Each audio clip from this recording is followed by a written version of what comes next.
Or we want to find a formula for the exponential function passing through these 2 points. Okay, so we have 2 ordered pairs. We're going to use this information to build an exponential function. First, we need to know the basic form of an exponential function, that being y equals a times b to the x power.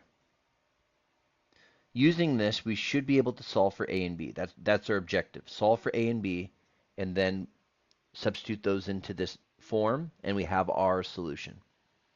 To be able to solve for this, to find 2 unknowns, a and b, we need to be able to build 2 equations based on the sets of ordered pairs we have. So let's go ahead and do that. So we have an x value and a y value and another x value and a y value. Okay, so from the first set we can obtain 5 over 27 equals a times b raised to the negative 3 power. And then on the right side here, I'll write the next one. We'll have 15 equals a times b to the 1 power. That's not going to do much. But that's really nice because our exponent, we're not going to have an exponent here. And we can easily solve for a or b and get a basic form that will allow us to solve. So from the second equation, from the second ordered pair, we can obtain 15 equals a times b, first off, because we can get rid of the exponent. But then we can solve for a and get a equals 15 divided by b, by dividing by b on both sides. Okay, and now, using this piece of information, we can substitute into the first equation that we built and obtain 5 over 27. So we're substituting that into here. And we would get a equals 15 over b, remember? 15 over b times b to the negative 3 power. So this would give us, so I'll just write over here, b to the negative 3 power is equal to 1 over b cubed, right? So 5 over 27 equals 15. Now, 1 over b cubed, if we multiply that by that first fraction, we would end up getting b to the 4th power, right? b times b cubed is b to the 4th on the denominator. Okay. Great. Now, so we can, our objective now is to solve for b, right? So we can multiply both sides by b to the 4th power. And that would get b out of the denominator, which is good, right? So then, in order to solve for this, we would want to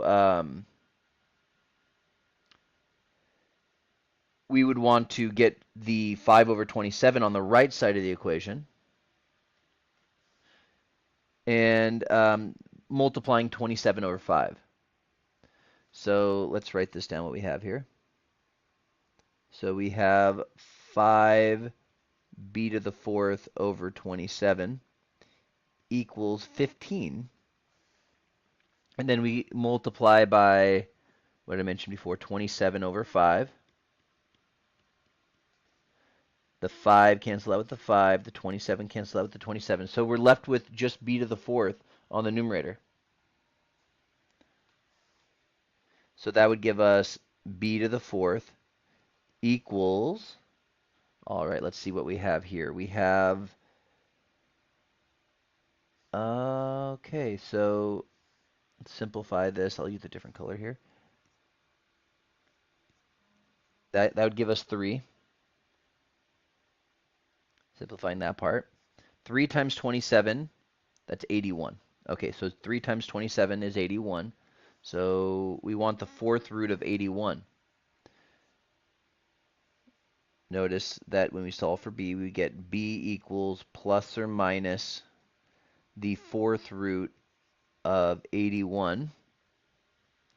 So that would give us b equals plus or minus 3. And the reason I have minus, because we're doing, if you think about it, if we have a plus or a positive or negative 3, and you raise that to the fourth power, we get 81. Okay? But for the purpose of this problem, because we're talking about the form, and you can actually, if you were to graph this, you'll see what's going on here. It only makes sense to have a base of a positive base when you're dealing with an exponential function. That's just something that you're dealing with. So you should recognize, since b is our base, I'm highlighting the original function, b is our base, the base of an exponential function is always positive. And we can always adjust that if you have a negative b by adjusting the exponent accordingly. But our base is going to be the positive solution. So the negative one does not make sense. So we would obtain b equals 3. So we have one part of our equation. Now writing into back substituting, because essentially we're dealing with the system of equations. If you remember, if you have two unknowns and two equations, and we solve for those two unknowns, like a and b in this case, we do have two equations from the two ordered pairs. That's solving a system of equations. So look up solving a system of equations if you want more review on that. But what you do when you solve for one of the variables, in this case, you back substitute into the one of the two original equations. And in this case, 15 equals a times b is the easier one to deal with. So we will back substitute into 15 equals a times b, and then use that b equals 3 and solve for a. So divide by 3 on both sides, and a equals 5. So we found our two unknowns. Now what do we do with that? We back substitute into the original equation, back up here, and we solve. So a equals 5 times b, so that's 3 raised to the x power. Okay, there we go. We have our exponential function, and we are done. Let me know if you have any questions about solving a problem like this. I'm more than happy to help, and good luck in your studies for your midterm.